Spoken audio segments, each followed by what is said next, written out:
నీవు ఒక మహారాజుగా ఉండాలంటే, అనేకులకు ఆశీర్వాదకరంగా మారాలంటే అందరూ నీ కాళ్ళ దగ్గర వచ్చి పడాలి. ఏంటండి, వాళ్ళు నీ పాదపీఠముగా మారాలి. ఇది వేరే విషయం. అన్ని జనులకి నీ జీవితం ఆశీర్వాదకరంగా మారిందా? అనేకుల జీవితానికి నీ బ్రతుకు ఒక ఆశ్రయపురముగా మారిందా? అనేకుల్ని ఆదరించగలిగిన వాడుగా, అనేకుల్ని ప్రేమించగలిగిన వాడుగా, అందరి క్షేమాన్ని కోరి ప్రార్థించగలిగిన వాడుగా, ఆతిథ్యం ఇవ్వగలిగిన స్థితిలో మనం ఉంటున్నాం ఆలోచించాలి. కొంతమంది అయ్యా మాకే గతి లేదు, ఆకులు నాకేవాడి దగ్గర మూతులు నాకేవాడు వచ్చినట్టు మేమే గతి లేకపోతుంటే మేమే ఆడ ఆతిథ్యం ఇచ్చేది అంటారేమో. మీరు అనేకులకు ఆశీర్వాదకరంగా మారినప్పుడు ఏలియా ఇంటికి వచ్చాడండి. ఆ ఏలియాకి ఆమె మొదటి అప్పును తీసుకొచ్చి ఇచ్చింది.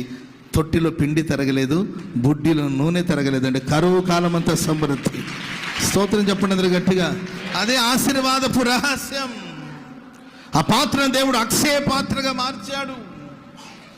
అనేకులకి ఆతిథ్యం ఇవ్వాలి అనే మనసు పరిగెత్తుకుంటూ వెళ్ళి, ఆ వయసులో పరిగెత్తుకుంటూ వెళ్ళి వాళ్ళని తీసుకొచ్చి చెట్టు కింద కూర్చోబెట్టి పరిగెత్తుకుంటూ వెళ్ళి పిండి పిసికి ఏంటంటే శారాన్ని రొట్టె చేయమన్నాడు. ఆయన మందలోనికి పరిగెత్తి, ప్రైజ్ లార్డ్, హల్లెలూయా. సరే, ఎవరో పెద్ద ఆయన వచ్చాడు, ఆయనకి చేశారంటే పెద్ద విషయమేం కాదు. ఆయన పెద్ద ఆయనండి, ఆయన అందుకే ఆయన అంటే అది వేరే విషయం. వాళ్ళు ఎవరో తెలీదు, వాళ్ళు ఎక్కడి నుండి వచ్చారో తెలీదు, వాళ్ళ విధానం ఏంటో తెలీదు, ఏమి వాళ్ళ గురించిన వివరాలు తెలియకుండానే వాళ్ళని పిలిచి వాళ్ళకి చక్కని ఆతిథ్యం ఇచ్చిన శ్రేష్టమైన అనుభవం అబ్రహాములో చూస్తాం. అదేనండి ఒక మహారాజు గుణం. ఆమెను చెప్పండి గట్టిగా, హల్లెలూయా.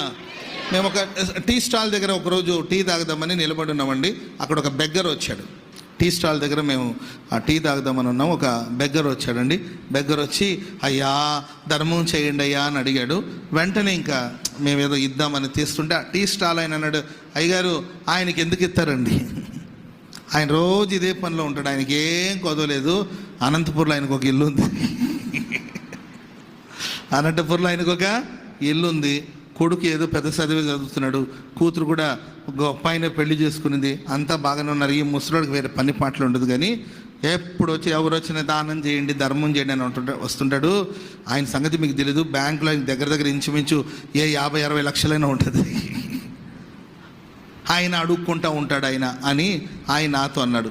అప్పుడు నేను వెంటనే ఆ టీ స్టాల్ ఆయన చూసి అన్నాను, అయ్యగారు ఆయన అడుక్కోగలుగుతున్నాడు, నేను అడుక్కోగలుగుతావా?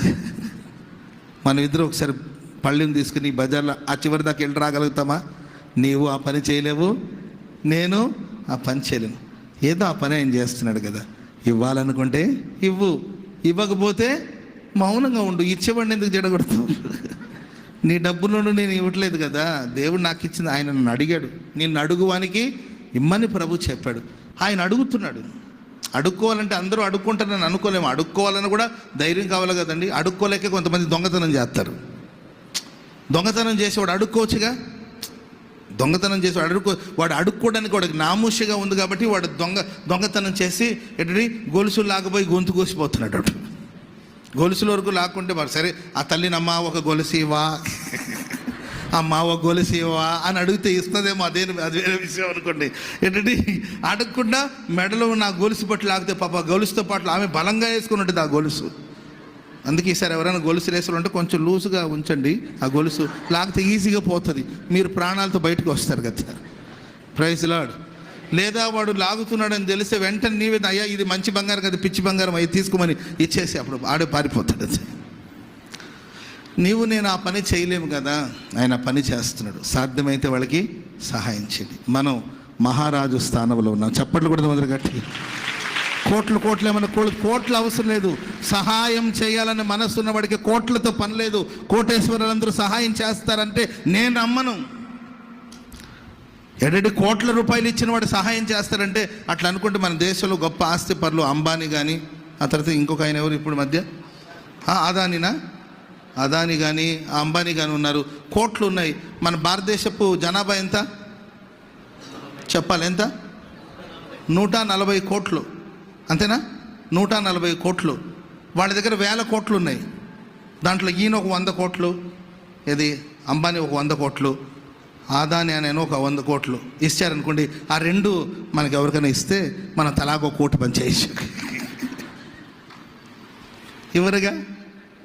ఎవరు కాదండి, కోట్లు ఉన్నవాడు పంచుతాడను. పంచడానికి మన దగ్గర లక్షలు ఉండాల్సిన అవసరం లేదు, కోట్లు ఉండవలసిన అవసరం లేదండి.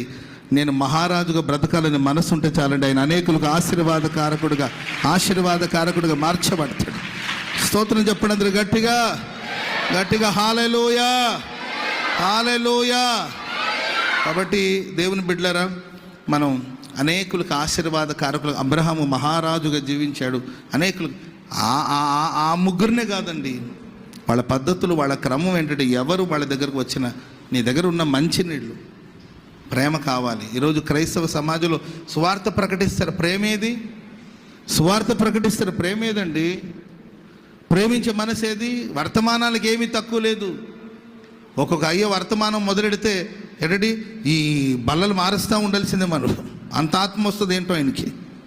ఆయన ఆత్మకు బల్లలు బద్దలైపోతుంటుంది. ఏంటండి, చెవుల నుండి రక్తం వచ్చేస్తుంటుంది.